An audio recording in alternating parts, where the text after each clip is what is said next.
I don't know how long I keep this smile going, so let's actually get this done. Welcome to the Spartan Sports Podcast. My name is Thomas Chavez, and today I am joined by Alex Mayer. Carter Fry. Darren Baydoun. And Zachary Lockerman. All right, Zach. I'm not gonna lie. I started recording while you were talking, so I'm gonna keep that in for the video. It was a good time. What? Okay, whatever. It's cool. It's fine. All It's right. whatever. How are we doing on this fine Thursday afternoon, gentlemen? Terrible. What is up with this weather? It was 70 and sunny a week ago, and now it's like the apocalypse now outside. I just There was don't know how snow to this feel. morning. It's snowing in the up north. Come on, it's It's almost the state of April, Michigan but- for you. That's what you do. That's what it does. It's a struggle. Good times. It's a wonderful time to be alive. All right. Not if you're a Bulls fan. Yeah.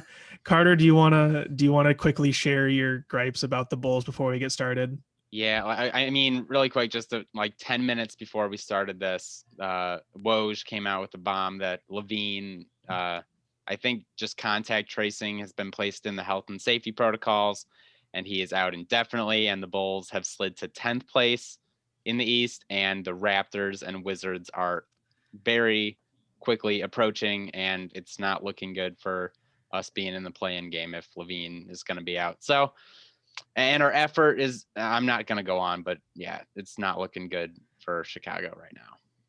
All right. Well, Pistons, they get to lose on a buzzer beater to Reggie Jackson, win-win for me. That's what we want. We want that. Fade for Cade and Reggie had a good game. I am one of the few people that likes Reggie Jackson from Detroit, apparently. But yeah, so we got a nice show today. We're going to be going over sleepers in the NFL draft, and we're also going to be talking about the NBA's play-in tournament and the teams that are in that currently. But yeah, so I guess to get started, Alex, I forgot who your sleeper was. So who is your sleeper? My sleeper is someone that right now is projected to go late first, early second. So that's, I guess you could say he's arguably a sleeper. He's probably someone you've heard of, but he's a player that I think needs to be going way higher than what he's projected as. And I feel like he's going to be a player that, after the draft, after at least the first round is said and done, I believe this player will be picked in the first round. I believe after Thursday, the 29th, we're going to be saying, wow, this guy really went that high. And that player is Najee Harris, running back out of Alabama. I mean, he's putting up pretty similar stats to his counterpart, Devontae Smith. And I feel like Devontae Smith is really only getting more hype than him because he won the Heisman Trophy and he put up that hat trick in the national championship game. But Najee Harris, man, 1,466 yards in his senior season at Alabama, 26 touchdowns, and almost a 6-yard average on his rushes. And the best stat of all, my favorite stat for this guy is 0 fumbles in his entire 4 years as a part of the Alabama Crimson Tide. That's something that NFL teams are really looking for. How can you take care of the ball? Will you come in and have fumble troubles at an early stage in your career? And it seems like Najee Harris has already figured that out at the college level. He's great out of the backfield. He can catch balls. He's very elusive. He has power. He has all the attributes that you're looking for in a running back. And like I said, he's projected late first, but I can see him going in that like 10 to 20 range. I'm looking at teams like the Giants at number 11, the Eagles at number 12, maybe even the Patriots at number 15. So my sleeper, Najee Harris. Najee Harris. Yeah, he's probably one of the more talented players in this draft. He's a perfect fit in any power run scheme. And obviously his ability to catch out of the backfield sets him aside from a lot of running backs, because a lot of power backs you don't necessarily attribute catching to. So his versatility in the run game and the passing game is certainly something that should be translate to the NFL extremely well. He's built well. He's not a skinny guy at all. So he's not going to, I don't see him having any durability issues. He fits the mold of the kind of running back that would go high in the first round. So yeah, I honestly think that he should be going higher, but that's why he's a sleeper. If, people are projecting him later than that. No one else wants to elaborate? Okay. I Carter. mean, well, I agree. I mean, listen, well, the Steelers are projected to take him in a few mock drafts, although I could see him going higher because he is good. I mean, if we get our hands on him, I'll be happy. You know, I mean, like the any way. player coming out of Alabama, Nick Saban, put a lot of trust in them. So that always means a lot. But, we'll see, being surrounded by the best players in football, blocking for him, how will that translate if he's not given a great offensive line in the NFL? But we'll just have to see. That's true, and we'll see what happens. I mean, when you start talking about players like that, especially like those first round talents, you never know what's gonna go awry after that first 10. So Yeah. All right. So Carter, you're up Yes. next. Who do you have as your sleeper for this draft? So I am going with Nico Collins, wide receiver from Michigan. He's currently projected to be maybe a second or third round draft pick. He took 2020 off from playing football, but at the Senior Bowl back in January and at his pro day, he definitely impressed. What sticks out to me about this guy, he is 6'4", 215. He's got a very wide frame. Going up against cornerbacks, he'll be able to outmuscle them. But at the same time, he ran a 4.43 40. So, pretty decent, but, not the absolute best, but he still has speed for being 6'4". Some weaknesses that he has, his route running still needs some work. He's definitely a raw talent, but I think that, he definitely has the body and the speed to turn into a well-developed wide receiver. He's very good at catching the ball, going downfield, catching the deep ball. So I think he's got a lot of different strengths that translate well to the NFL. If he can just find the right team and the right coach to develop him into a more, sharp route runner and better overall talent to match that, big of a frame, I think that Nico Harris might end up making a lot of teams regret not taking him earlier. Yeah. It certainly seems like something that's been a trend recently has been drafting guys that have the physical traits and not necessarily all of the more refined mental aspects of the game or even like the route trees, because you can develop those things with guys if you're sure. confident enough in your coaching staff. So having a guy that has all those physical traits, he's got good speed for his size, he's a huge target, you can throw lobs up to him if you really need to. So having a guy that has the physical traits he has, I definitely see him being a successful wide receiver, because this was kind of the same conversation you were having about DK Metcalf 2 years ago. I'm by no means saying that he's comparable to DK Metcalf, because DK Metcalf is a completely different kind of athlete. Yeah, Nico's gotten comparisons to Chase Claypool coming out of last year, where people saw him kind of as a wide receiver, slash maybe tight end type player. But yeah, I think that even though he took 2020 off, I think that's going to be the reason why a lot of teams pass on him and why he's not maybe getting the exposure that he could have if he did play. But yeah, I think that he'll do better than where he's going to be drafted at. Yeah. So yeah, Darren, you're up next. Who do you got?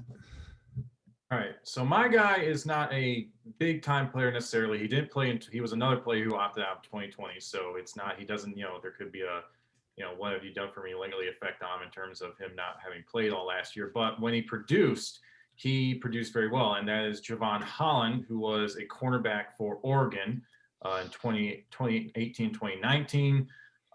In his career, he has 9 interceptions across 2 seasons in 2018, 2019, 20 plus interception and pass breakups combined.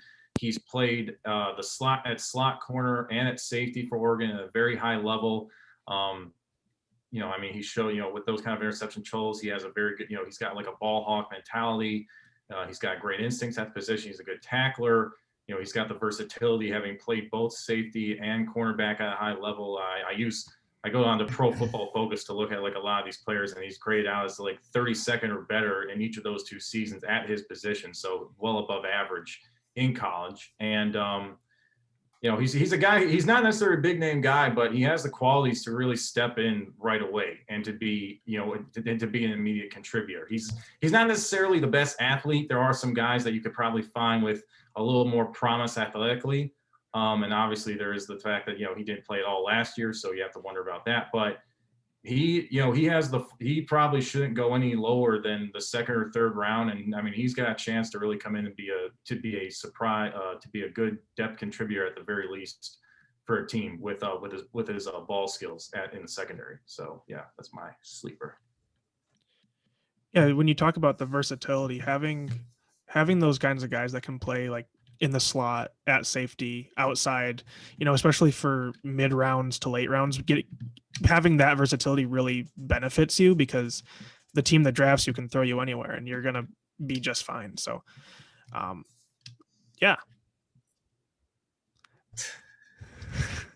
Alrighty then. Is it my turn?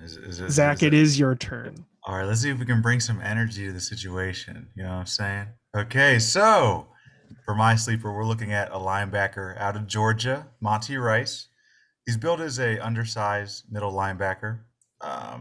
He had some success. He is a senior from Georgia. He had some success leading the defense. So I mean, good tangibles. This is a terrible start. I apologize. But anyway, the reason that I'm picking him as a sleeper is because over the course of his time at Georgia, he did display himself as an effective run blocker, and that's really sort of what you'd be drafting him for. He's projected to be a second-round pick, so you'd be bringing him in expecting him to contribute immediately in run defense. The reason I sort of picked him as a sleeper is, despite the fact that he's billed as mostly a run stopper, he ran a 4.56 40, so he's above average in speed, and he has straight line speed, and he's sort of horizontally. Oh my God, speedy as well. I apologize. I'm going through it today. And I just believe that despite the fact that pass coverage is a weakness of his, I think he can come in and sort of learn the bases enough to sort of offset it with his tremendous run blocking or run stopping ability, So, I mean, that's really why I picked him. Well, I mean, Thomas picked him, but like, it's all good. I don't want to give away any secrets around here. I'm just, I'm struggling. I'm drowning. Help me, Thomas. Yeah, I gave Zach a little bit of help. He needed some help finding one. But it's almost finals. Sorry. Yeah, Zach's been stressed out. It's okay. So I just gave him an arrow to go towards. These are some secrets that we should not be revealing, boys. No, it's okay. Listen, when finals are coming, when projects are due, your boys need a little help, and that's why Thomas is here. Zach did all of that. Zach got all of the research on him on his own. I just pointed him in a certain direction. All right, that's all I did. To do so. But to add a little bit more about Monty Rice, he does struggle in specifically man coverage is probably where he's weakest. But as a zone cover linebacker, he's actually pretty natural there. He doesn't. A lot of linebackers find themselves guarding grass instead of players when they're in zone coverage. Monty Rice doesn't have that kind of difficulty. He is able to find a guy to cover while he's in zone. And yeah, like Zach said, at a 4.5 40, he has the speed to make up any mistakes that he makes at the linebacker position, essentially. And he is a really good run defender, and he attacks his blocks. So, I mean, I really like Monty Rice. Obviously, that's why I pointed Zach in that direction, but he was not the guy that I chose for my sleeper. Well, let me just say this. Despite my unpreparedness for Monty Rice, looking at his profile, he is a linebacker that I'd be interested in. He sort of has the makings of a Ryan Shazier when he came out. Maybe not that polished in like the pass coverage and stuff. You say he's natural as a zone defender or whatever, but someone who is fast, who is electric, who can get you a fumble when you need it. He's billed as having strong hands. I mean, he has a lot of good traits. And I mean, as a second round talent, if he can just work on some of those other issues that he has and get around the fact that he's undersized, I think that he can be a really valuable defensive piece to a team. I like Monty Rice because I like his name, and according to Zach, the criteria for making the Hall of Fame is you have to have a nice sounding name. Exactly. And Monty Rice is just a name that I can see in the Hall of Fame one day. So that's my 2 cents on him. Listen, I couldn't agree more. Name me a player with the last name Rice who hasn't been great. I'm just saying it's a bill for success. Sidney Rice, I guess he's okay. He's good. Solid. He was fine. He wasn't Yeah. Hall of Fame though, but he was fine. Well, his name was also Sidney. Like that sort of offcuts the rice. You know, No, Sidney Sidney's a Crosby. dope name. Sidney Crosby, yeah. Different sport. a different sport. Sydney's a Yeah, hockey name apparently. Yeah, Sidney's a hockey player name, not a football player's name. So that's all we really need to say. No, man, it's like there's certain names you can only have in one sport. Like I always think back to this Coco Crisp, the baseball. Yeah, that doesn't work anywhere You else. can't use. First of all, you can't use that name in like any other profession. Honestly, like I mean, Coco, like really, it's Or like Meta World it's a Peace. great That name. Meta World Peace is basketball. You're not seeing a Meta World Peace playing football anytime Meta soon. World That's- Peace don't belong nowhere. That name don't belong in any sport. Meta World Peace basketball, Chad Ochocinco football. This is how we do it, okay? Coach, All right. Yeah, so my draft sleeper is a running back who was getting first round hype last season, but he decided to return for another year at Oklahoma State. His name is one Chuba Hubbard. Chuba had 2,094 yards, 21 touchdowns, 6.4 average in 2019.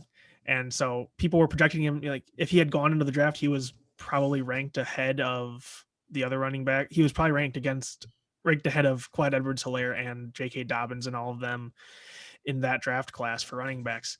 But he decided to return for his redshirt junior season at Oklahoma State. See if he could get that Heisman Trophy, I suppose.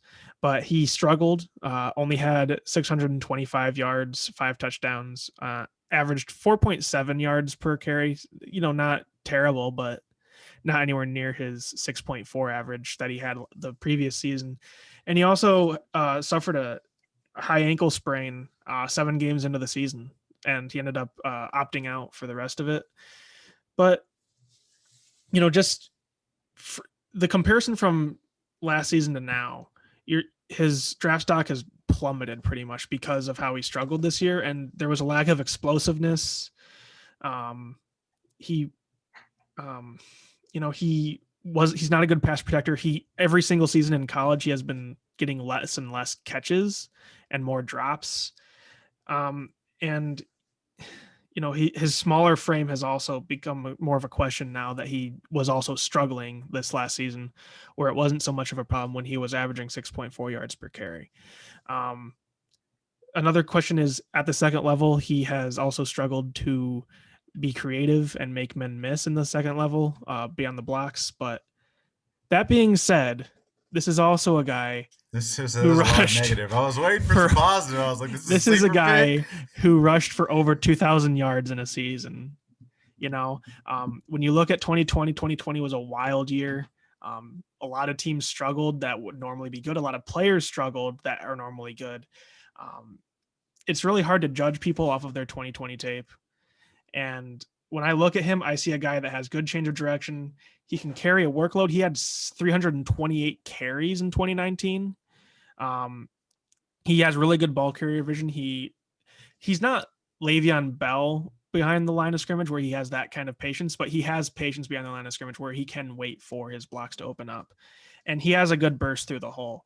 I think that if he comes back from this injury and can be healthy, that he'll have no problem being a starting caliber running back in the league. I don't know about superstar because obviously we've seen some issues with his 2020 games, but I do really like him. I think he fits very well into a running back rotation and can be a feature back.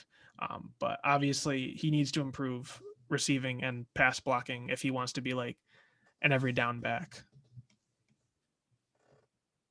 I mean, I'm not really seeing sleeper pick here. I'm seeing someone who's got some issues. Well, he's talent wise, he should be going really high. Right. He like, is he proved he can, 6.4 yards per carry. That's pretty, that's pretty crazy. Yeah, he's now 300 getting carries. he's getting That's pretty day good. 3 he's getting like day 3 talk now instead of day 2 or day 1. Yeah, I mean, I guess you're right. I mean, it does sort of have to do. I mean, with 2020 being so strange, right? I mean, like most of these kids, it was probably a whirlwind for most of them. I mean, you saw what they did to athletes sort of at MSU. It was like a different thing every week that they had to deal with. So, I mean, I don't know. It just when you're looking at it and it's like, well, suddenly he's had injuries, the high ankle sprain, and the production is so different. I think running back is one of those positions where like you should always be consistent despite the adversity. I mean, that's sort of what you see, and usually when it's not consistent and you start seeing those dips, it's never a good sign. So I mean, and college is different than the NFL, obviously, but that's just sort of something I'm like, oh well, we'll see what happens. Well, I mean, it's not. I'm also not gonna discredit having 625 yards on the 2020 season in only 7 games. That's almost 100 yards per game. Yeah. You know, like he still had a decent season in 2020. It just wasn't as dominant as his 2019 season. So he's dropped down to like day 3 pick. I think he's worth a day 2 pick, honestly, in my opinion. I think he has the talent to be a feature back if he can develop his receiving game at least. Yeah. All right, but that is the NFL draft coverage for today. Be sure to tune in next week when we have our mock draft episode. We're all very excited for that. I will be more prepared for that, and the picks will be a little bit more. Will be actually thought out. Yeah. So. Yeah. But that being said, time to transition over to the NBA. The playoffs get closer and closer each passing day, and the NBA has something new this year. They have their play-in tournament. For anyone that doesn't know, the 7th, 8th, 9th, and 10th seeds in each conference are going to be in this play-in tournament. The winner of so 7 and 8 and 9 and 10 are going to be matched up. The winner of 7 and 8 gets to have the 7th seed, and then 8 plays whoever won the 9-10 game, and whoever wins that game gets the 8th seed. So it's wild. I don't really like it that much. Alex likes it. Carter probably is very lukewarm about it because it's the only way the Bulls are getting into the playoffs this year. Well, actually, I am a fan of the idea of the play-in, but there are multiple reasons why. Like, I think the idea is cool, but there are multiple reasons why I think it's not maybe the best idea, especially this season. Yeah, I think on such a compressed schedule, it doesn't really work because we're seeing guys get injured already. Everyone's getting injured. The Heat, just for example, they're playing 8 games in 11 days, pretty much. So that's insane for NBA players, and I have a feeling that they're going to have to deal with injury problems. That's just my guess. But I also don't think it's necessarily fair in some instances if the 9 and 10 seeds are way behind the other guys. This year in the East, it's pretty tight, so it's not that big of a deal. But you look at the Mavs at 7 and the Spurs at 10, and there's 3.5 game difference, so it's not that big of a deal. But we've seen large drop-offs in records before, so I think if there was a big discrepancy in record, I think I would have more of an issue with it. I mean, I definitely think it's something that sort of brings more excitement, right? And obviously, Definitely. more games it always means more money, right? So I think it's a combination of, well, it brings excitement. There's a little extra spice for us to look forward to, and with those games, and the teams like the Bulls, those fans, I mean, have a little bit more excitement because they're like, well, maybe we can get in, and then maybe a few things go right and we do something. Who knows? But at the same time, I can see how it's an issue because you have a team who's fought the entire season for that, 7th seed or 8th seed, and now they have to sort of put it up for grabs against a team that may not have done the same. So, I mean, I can see both sides of it. I always like more basketball, though. More games and exciting games is fun to watch. I mean, it makes more teams want to compete. I mean, I think for the NBA, it was sort of like, this is to help with prevent more teams from tanking and to say hey, just because you're in the 10 spot doesn't mean you can't potentially get into the playoffs. Compete, please. So yeah, I mean, it makes things interesting and makes it more, viable for teams that at least want to try and, make something of their season. Say they, make themselves, into a playoff team potentially. So obviously, I'm not, obviously it's probably not going to lead into an 8 against 1 first round upset, but I mean, hey, guys want to compete. Guys want to at least play to get into the playoffs. So, I don't blame them for that. And there could always be those situations. I mean, the Lakers are looking at it right now. You lose your top two players, and the rest of the guys are sort of just. And I don't think they'll have to end. I think they're what, sixth right now. So I don't think they'll have. If they can keep doing what they're doing, I don't think it'll be a problem or something they'll have to go through. But say for whatever reason they did start not doing too hot, and then they drop off because AD and LeBron are hurt. Well, clearly those guys are defending champs, and clearly that if that hadn't happened, they would be in one of those top seeds. It sort of gives teams like that a chance to be like, okay, well, just because we lost our top two guys, maybe if we can sort of fight it out for the season and get to the 10th seed, and those guys come back, then we can sort of pick back up and keep the ball rolling. Actually, try to compete instead of just missing out in the playoffs for a year. Yeah. My thing is, you're gonna end up seeing teams with a below 500 record making the playoffs if this happens, or at least being in the play-in tournament, which I don't. If you're gonna be a bad team that's below 500, you shouldn't. If you're not already in the 8th seed, then you shouldn't be in the playoffs. To be honest, like you shouldn't have a losing season and be in the playoffs unless you have the 8th seed automatically. I'm not a huge That fan happens of every it. year, though. Well, yeah, but like That's right true. now, if we went, the 8th seeds in both conferences right now have above 500 records. Well, barely. The Hornets are at 500 right now, and then the 500 Bulls, or better. Yeah. Yeah, well, I mean, the thing is, like, basketball has so many games. You almost don't put as much of a value on like the 500 thing, right? I mean, like a good season of basketball, 60 games. That you win 60 games, you still lost 22. I mean, that's a lot of losing for a lot of losing for a top team. It just so happens that because they play so many games, it's not. Now, I don't think you should have. I don't think you should have teams that are like 20 and 60 competing for one of these spots. But if it's like just below 500 and the teams have something interesting you can watch, I don't see what the issue is. Like, for example, the Hornets, they may be, even if they were below 500, and if LaMelo Ball was still healthy, I want to see them guys. I want to see them. I want to see them play as much as possible. Oh my goodness. Well, That was the Hornets. That was my Your Hornets imitation announcer. of the Hornets Hornets announcer. that man is crazy. That's why I want the Hornets in the insane. playoffs, is I want to hear more of that guy. All right, Yeah. but if the playoffs started right now, Chicago is the 10th seed right now. They have a 40% winning percentage. 22 and 32. Why would you have a team that has that low of a winning percentage in even your play-in tournament? That doesn't make any sense to me. No, because imagine that they make the play-in tournament, they pull off an upset against the Pacers, and they pull off an upset against, say, the Hornets, and they're in the freaking 8th seed when just a few days prior they're the 10th seed.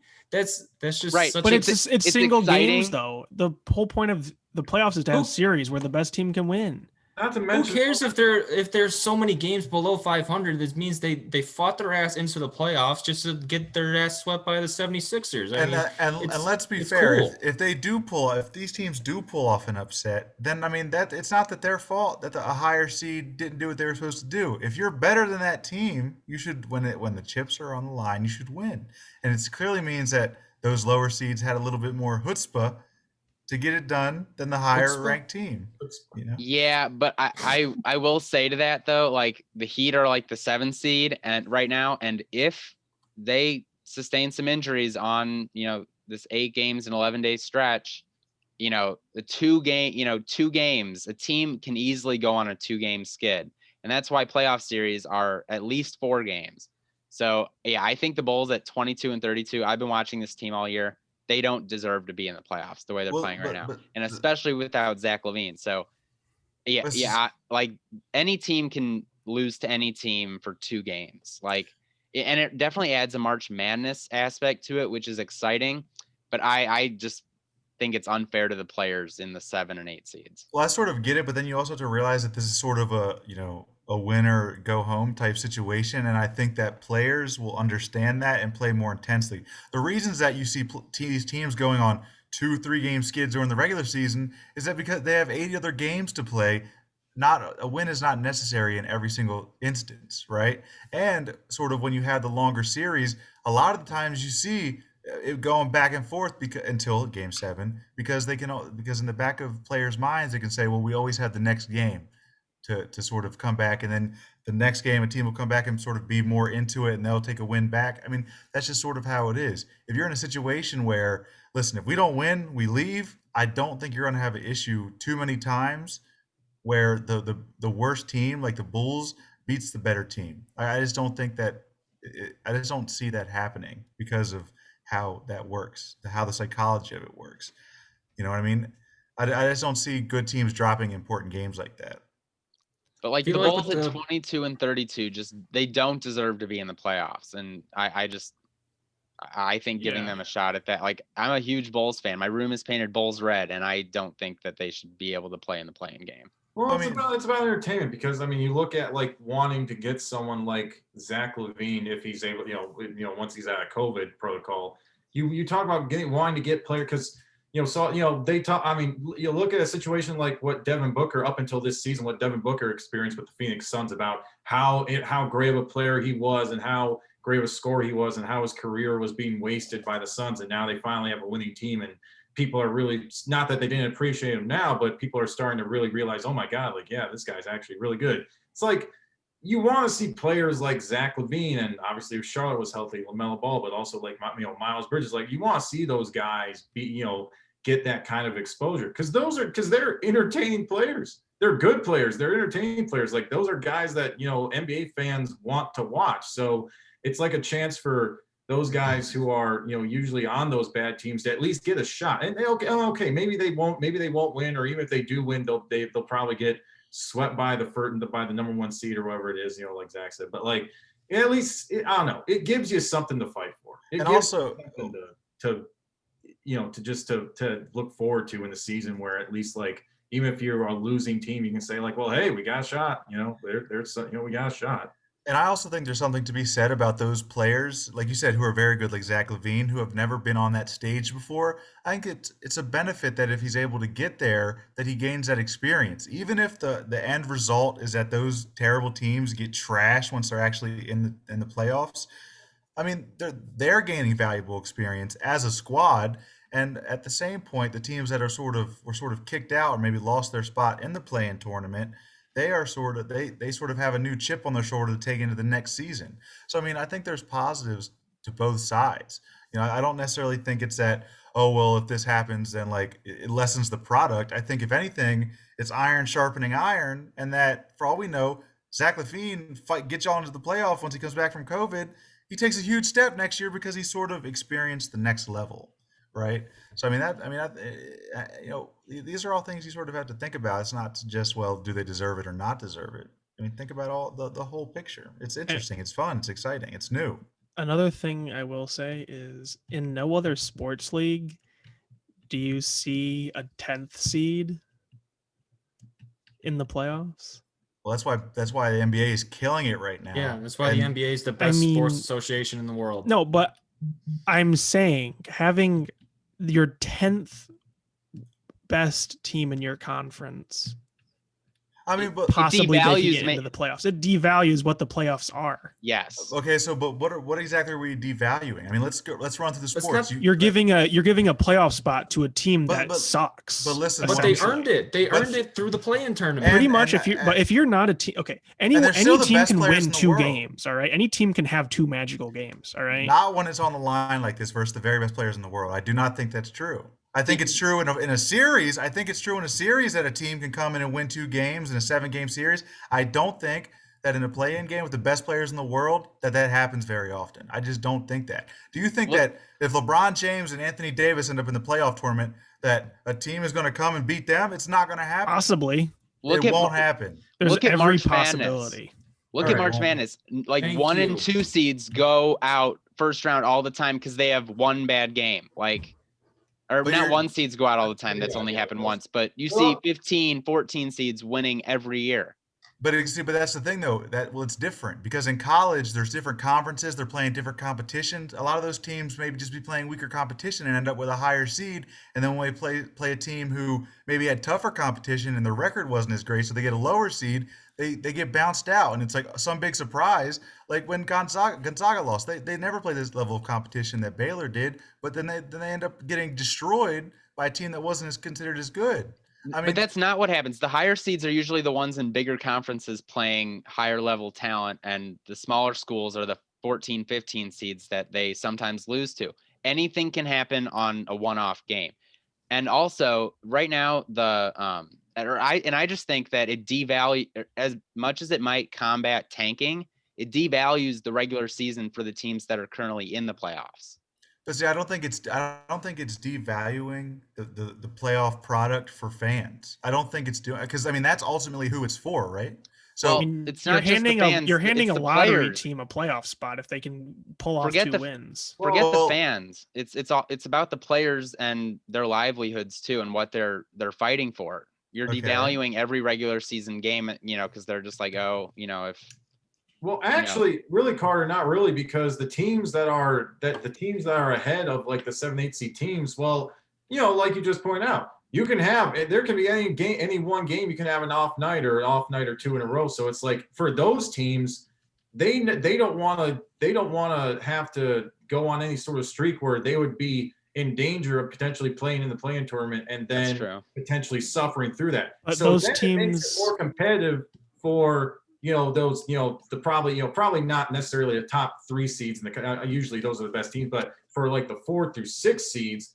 that makes it even more competitive for them because they don't want those Right. those But teams are already going to be fighting as hard as they can when they're on the verge because they don't want to go up against a 1 or 2 seed. and I also think it makes it better. And not to mention that here's the thing, we can argue about devaluing the playoffs, but whether or not whether or not, like, say Charlotte or Indiana or Chicago or whoever ends up being the number 8 seed. I'm not going to include Miami because I will tell you that neither Philadelphia and Brooklyn would probably, if either of those 2 teams had to face Miami in a first round playoff series, that is not ideal whatsoever.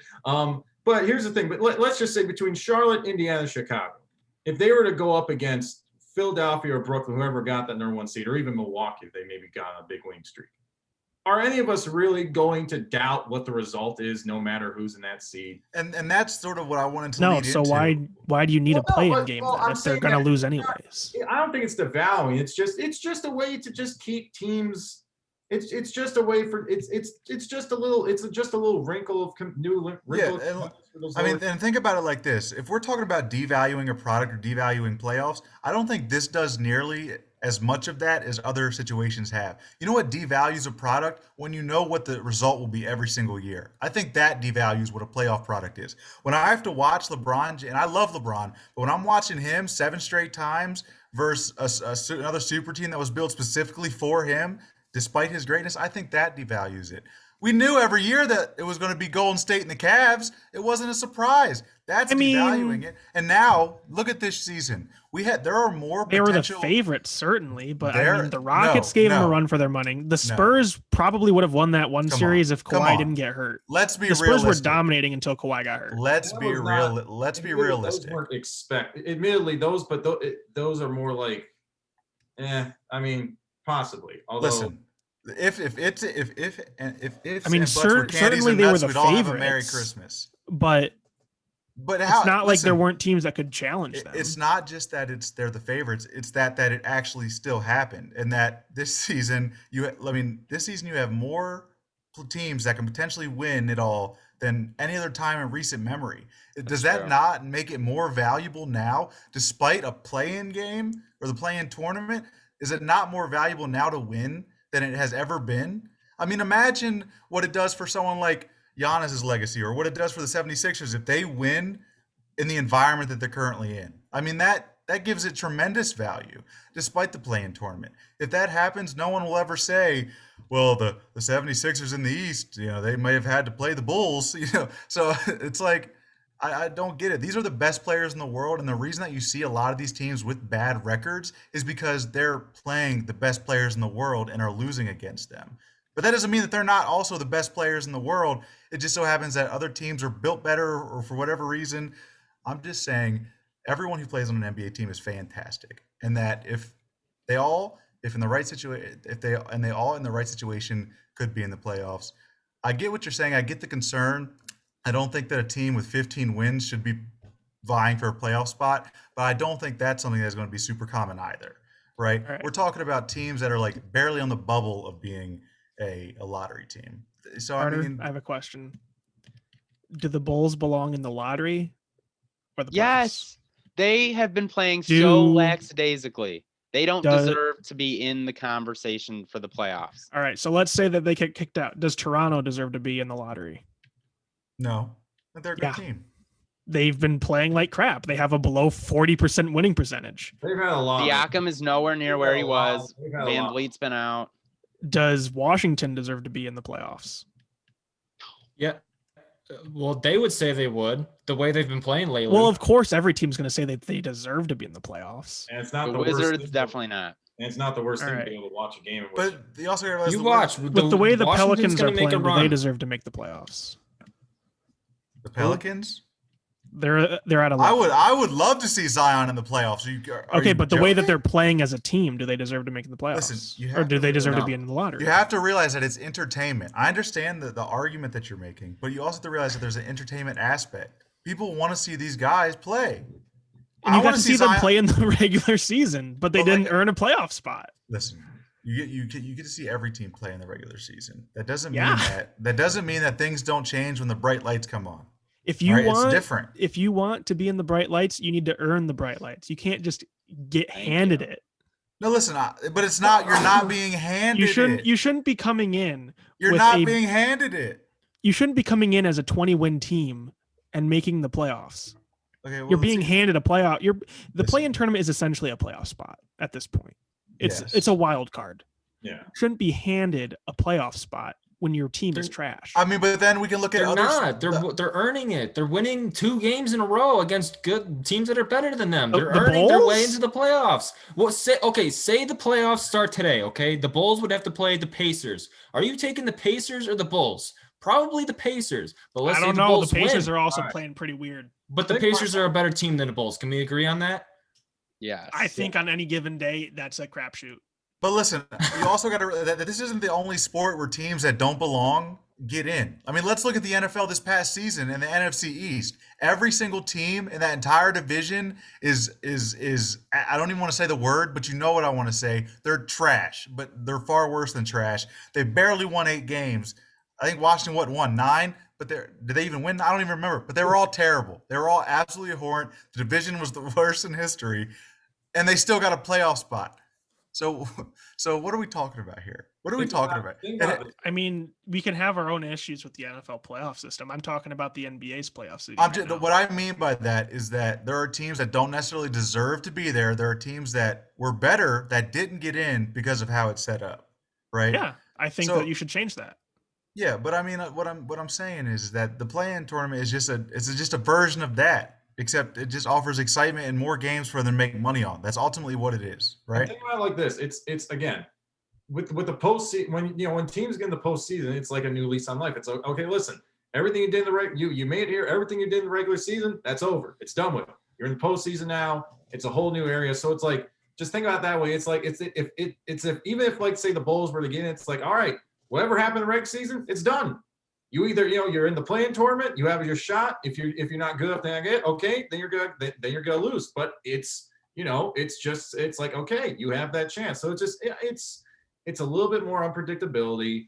It gives those lower seeded teams a little something more to play for than just trying to tank for a better draft pick and I don't know, just try and maybe generate a little more intrigue, a little more excitement. Just try and do something. And again, it's like. For the entertainment value of wanting to see guys like Zach LaVine, like Zion, like if LaMelo Ball were still healthy on the Hornets, LaMelo Ball, it's like it's wanting to because so often we see guys, like I brought up Devin Booker, so often we see guys, for his whole career up till this season, Devin Booker never sniffed a playoff spot, and he was and we're talking about a guy who's for the last several years has been one of the best scorers in the league. It's like you want to see guys. At least have the opportunity. Just have the opportunity to even if it's on a lower seed team, just to get on that stage and just to experience that and just to show the greater public's like, okay, wow, yeah, this is what this guy can do. Like, okay, yeah. So it's just that. It's just I don't think you have to like Thomas, I can understand your concerns about it. I get it. I get wanting to have the playoffs mean the most they can be. But with the system it currently is, I don't think it's necessarily a terrible thing. And I think, who knows? I just, I think, potentially down the line, it could, you never know. It could lead to surprise. I don't think it's going to happen anytime soon, but 1 versus 8 upsets have happened in the NBA. It's a rare thing, but they have happened. So you never know. Not to mention, I'm not going to pull a 1 versus 10 upset though. yeah, true. Not to mention that, what would if what happened now? The Lakers have actually been able to hold their head pretty well above water since LeBron and AD went out, so they're probably not really in danger of this happening. But let's say the Lakers, they lose LeBron AD and they just tank. They just absolutely just go in the dump, and they are just terrible. But let's say they hold on to at least the 10th seed, and then LeBron and AD get back. And then, okay, now these are the Lakers. It's well, I mean, you know what I say to that though? They don't deserve it. Should have had more depth behind LeBron and AD. Well, that's kind of hard. Please. That's kind of, and let's also Please. Players get injured all the time. Listen. Let's look back 2 seasons ago when LeBron had the Lakers at the 4th seed in the West in his first season there. Gets hurt, and they totally get it back, and he couldn't quite get it back on track to make the playoffs. Just barely missed the playoffs that year. Imagine if the play-in tournament was a situation there. Now you have LeBron James with an opportunity to let's be honest. LeBron always, as long as he plays, he deserves a spot in the playoffs. I don't care. It's called bailing him out. Yeah, that'd essentially be bailing out a bad team. See, if it were up to me, I would think that if I would take out the 10 seed, and if the 9 seed was within, let's say, 2 games of the 8, they can play. I wouldn't have as much of a problem with that. Like, the 7 seed should not be touched, and I think 10 is too low, and there should be a minimum game requirement that they have to be. I do think that the tournament is definitely designed more for the situation where those sort of 7, 8, 9, 10 are all relatively close to one another, and in a longer season. I think that you're just sort of seeing, those disparities in records because it is a shorter season, right? So I mean, I understand the arguments now, but let's just give it a year or two, so it sort of becomes so that teams are more aware of it strategically, and and that you have the full 82 game. I mean, like I said, it's one of those things that you just sort of have to watch and hope that it works out. Alex, did you guys watch the play-in game back in the bubble? It was Grizzlies Blazers. That was arguably one of the most exciting games of the entire bubble. So Thomas, when May 18th rolls around, I want you to tune in to the play-in tournament. I mean, I'm going to be tuning into the play-in tournament. No Who is it? what. Yeah. I'm just going to hate it. So regardless of the outcome, I guarantee you that the competition level in the play-in tournament may be even greater than what we see in the actual playoffs, because teams they don't care that whoever wins it is gonna be playing the 1 and the 2 seed. They just want to, at the end of the day, they want the right to say we earned our way into the playoffs. And I guarantee you're gonna watch it and say, you know what, that was some pretty damn good basketball I just watched right there. I might also say I just spent 2 games worth watching a team that's going to go get swept by the Jazz. Who cares? You saw a good basketball game. Yeah, that's what it's about. It's not. But it was a waste of my time. No, it wasn't. Yes, it You was. saw the basketball game. That's not a waste of time. Listen, does there need to be 82 games but in it's a a regular waste- season for us to find out who's the best team? No, but there's still 82 games. The point is not, listen, if you really like watching the game, it doesn't matter if, whatever's in the I will line. enjoy watching the game, but I think it's a waste of time to have a 10 seed potentially, if all things go right, make it to get swept by the Jazz in 4 games. Alex, you made a good point. I'm in with the playoff. I'm in with a play-in game, but I still think that it should be only the 8 I will and 9. watch do think the play-in that game. I will enjoy watching the play-in game. I will vehemently disagree with its existence, but I will enjoy watching it because I do enjoy watching NBA basketball. Can we? I just right? think yes, I just think it's Right? another reason that the NBA is doing it the best, and that no one less people Preach. watch the NFL, and that nobody watches hockey because of the word. Wow. And baseball's been dead for 100 years now. They might as well shut that Okay, down. I don't know about that. I will say I do agree that the NBA, I think, is definitely the most forward-thinking league. Although, if we're talking about success, no one is going to approach the NFL in money. That's not even a conversation. They're not. You can't. I think as Alright. far as the number of people that watch, That's for another day. watching, but like That's money line. this is a conversation for a different day. All right. Alright.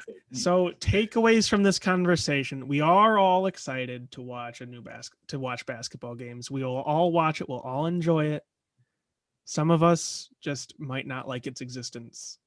some of us But are that's haters, okay. but that's okay. Yeah, it is okay. That's At okay. least feel happy for the teams and the players who have been, who haven't been able to have this opportunity. Who at least now they could. At least You know now what? I will say this: a guy like Zach LaVine in the playoff game potentially. if a 10 seed makes it to the playoffs, I will root for them all the way. Okay, Can I at say, least Thomas, are you a Pistons fan? Yes. Okay, let's say that the Bulls and the Pistons Fade for switch Cade. spots here. That's my answer. Huh? What? My answer is fade for Cade. I'd rather them lose. Yeah, Oh I agree my with God. that. I agree. In that area, yes, I agree with that. I would agree with that. If I'm either gonna get swept by it, I'd rather be in the lottery than get swept in the first round. They won't That's just good. get. That's a I'm As not an talking AC. about. Okay, let's say that the Pistons have a better roster than what they have now. Let's say they just made a huge trade for Nikola Vucevic. Okay, No, hypothetically speaking. that's wild. Say they made a big trade for Chris Paul. All right, now they're Oh at the my 1 God. seed. why don't we Okay, just you have let's my just attention. let's just skip ahead a season. They get Cade. So I mean, now next season you have your young. Yeah, let's say we superstar. get Cade this year, and next season we turn some heads. All right, and we're in that You 10 get a seed free big agent. time Maybe you next get a free year. agent. You You're in the can't 10 tell me seed. that you're not excited that we have a chance at the playoffs. Who cares about tanking, dude? We could make the playoffs as a 10 seed. You can't deny that is not cool. Carter, please back me up on this. I mean- I know you keep saying how the Bulls suck, but to think that you have a Yeah, I chance think at it depends on playoffs, how it they're has to be playing. cool. If the Yeah. Pistons are actually playing well, then yes, I'd be excited. But if they're playing bad, like the Bulls are playing bad right now, I would not be excited. That's why the Bulls are about to lose that spot. 100% agree. Well, the Raptors aren't playing well either. But if the Raptors But they get could make healthy, it. you're talking about a lineup that has Kyle Lowry, Fred VanVleet, Pascal Siakam, OG Anunoby. That's the core of a team that should be good enough to be maybe. They at least aren't. They haven't been playing like it. They had No, a they tough haven't, year. but they haven't been healthy either. Man, you would think once they get healthy, they're going to play a lot better than they have been with all their guys. And you also have to realize that this year, well, obviously this year and last year are rough for a team that is based in another country.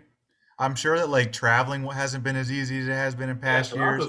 They've been playing in Florida like the whole season. Yeah, so I mean, you got to think about all these variables that are taking place. Maybe in a year from now, the Raptors reemerge once everything goes back to a little bit more normalcy. So I mean, who says they're terrible? Maybe they just weird circumstances. okay. Weird circumstances. I will They're give good it a team. chance.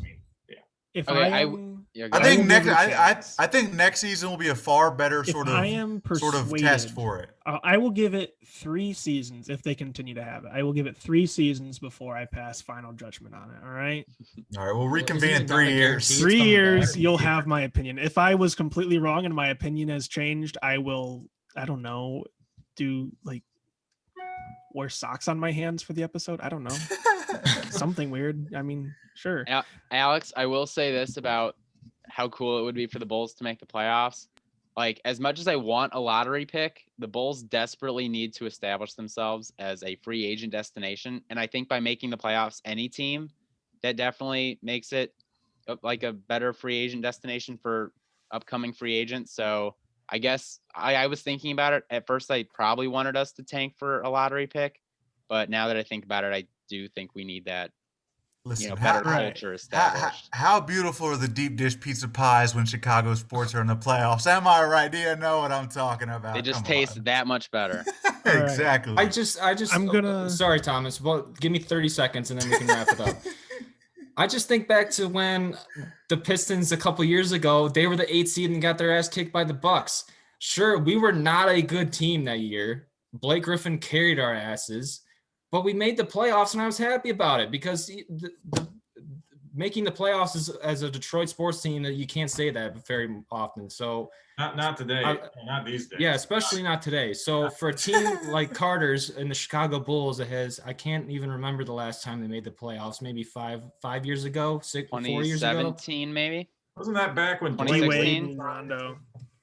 Back when when they D had Rose hit D-Wade. that game winner against LeBron. Later than Anyway. that, Well, they had the Yeah. D Wade Rondo. D Wade, Butler. Rondo, Yeah, Jimmy. Yeah. Yeah. You should have beat. Actually, if Rondo wasn't hurt, you should have beat the Celtics in that first round series. Oh, I was there for I think game 2, and yeah, we were winning. I think we were up 2-0. Maybe. Yeah, you guys were up 2-0, and you were. I mean, literally, if Rondo doesn't get hurt, you probably win. You There's really a chance.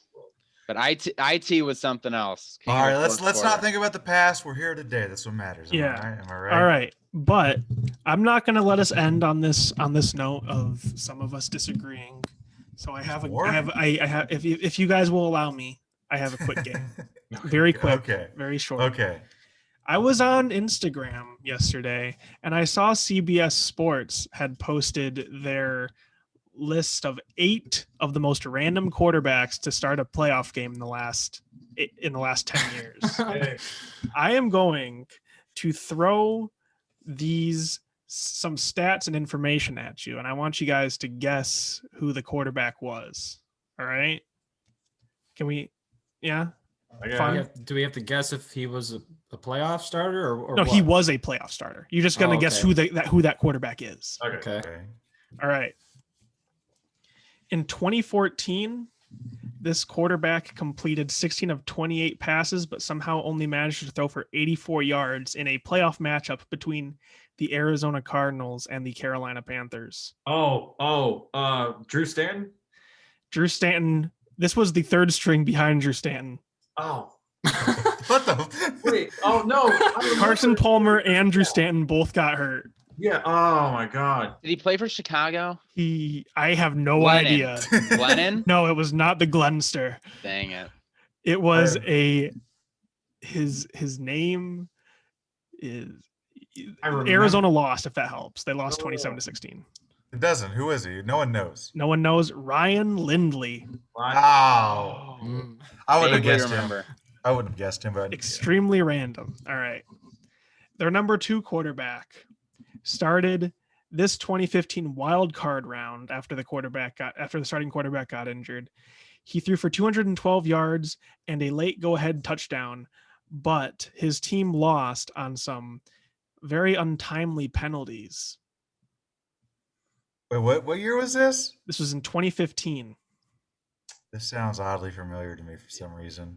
The other team's quarterback, if this helps, got injured in this playoff game and came back onto the field. Oh my God! It is what I think it is, isn't it? Is it? Is it? No. I I'm trying to think look I think it is. Do you know the quarterback's name?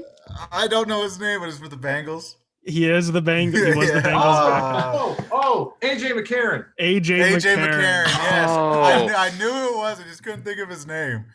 Ah, yeah, that All was. right. I remember that was a great game. Ah, crushed That their was a hearts. wild one. That was the one where Vontaze Burfict just tried to murder Through it. Yeah. Yeah, I was in Orlando watching that game. Oh my goodness gracious! Good All right. times. Their number 3 quarterback. All right. He started this 2012 wild card game versus the Packers after the starting quarterback got injured in week yeah. 17.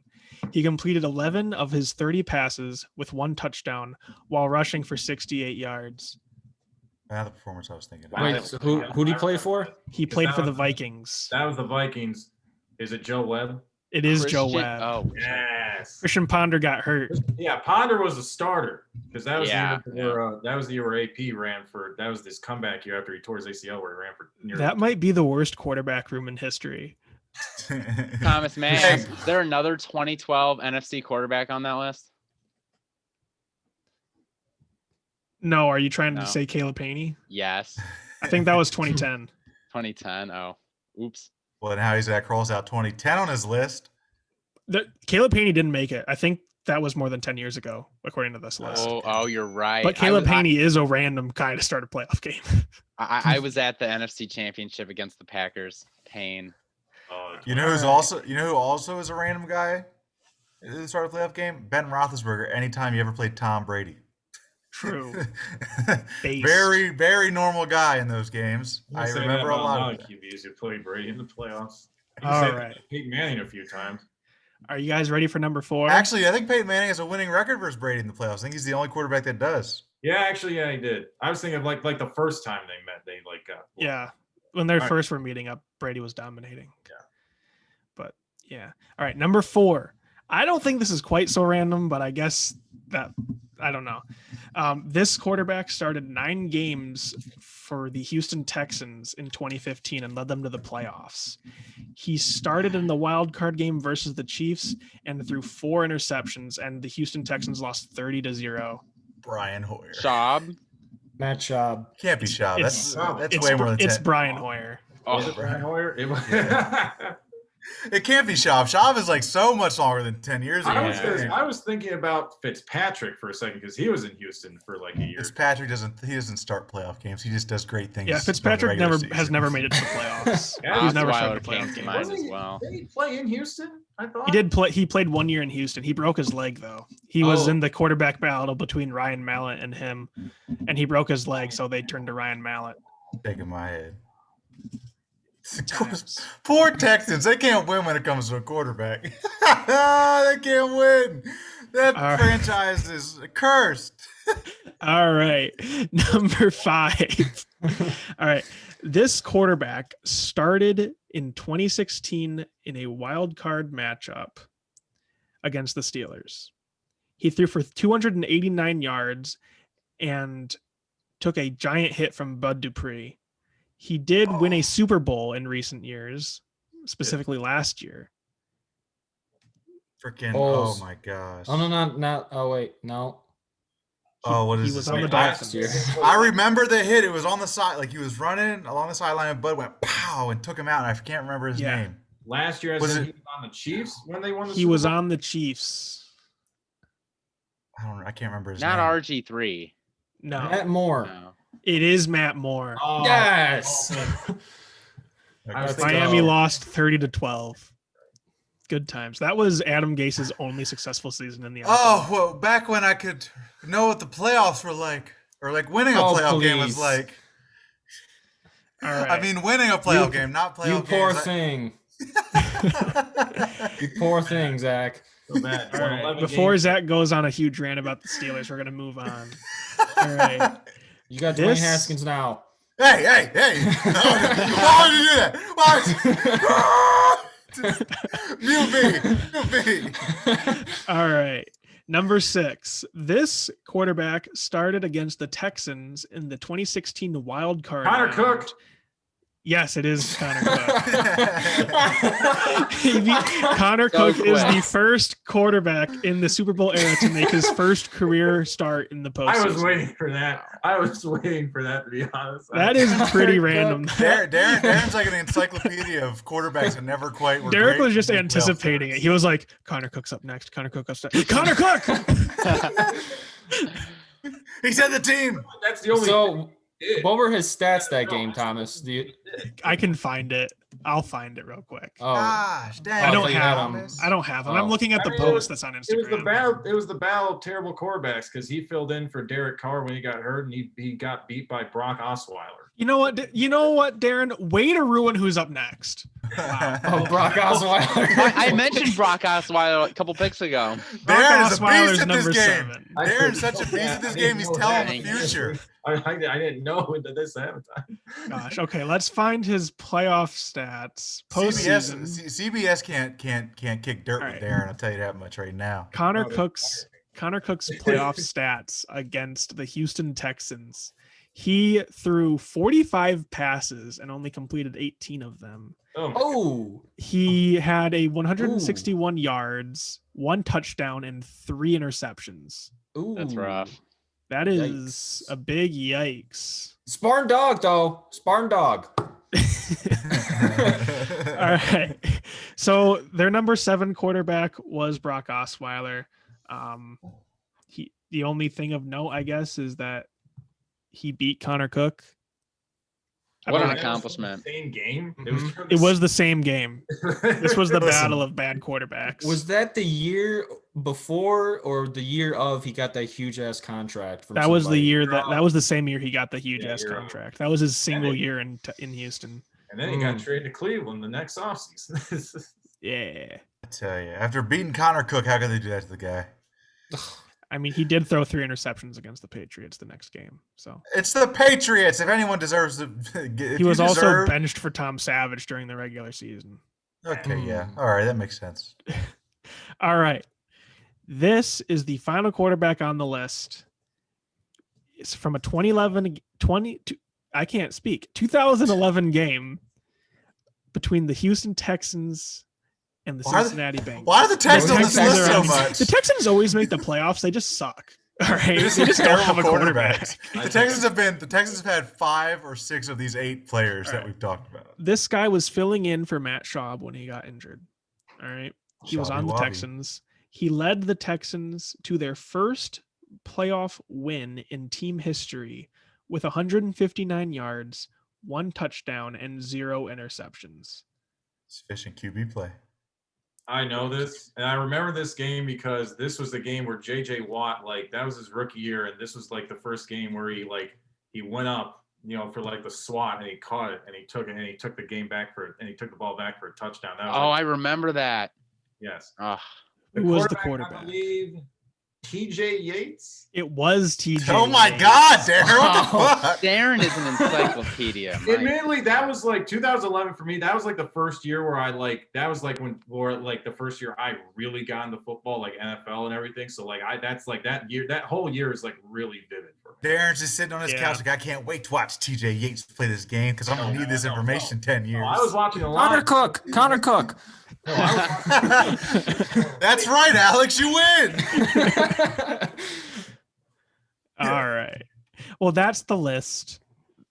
That Some was a pretty fun- wild. That was a quarterbacks. fun game. yes, it Thank was. you. I just spur of the moment. I wasn't liking the vibes we were getting from our. What do you mean? That was a great we've had That was a great day. conversation. It was a great Yeah. conversation. I just wanted to end on a more positive note. You mean in case before we got in a fist fight on the first day of the You next just semester? don't think it was a positive note because we all like it, but you don't.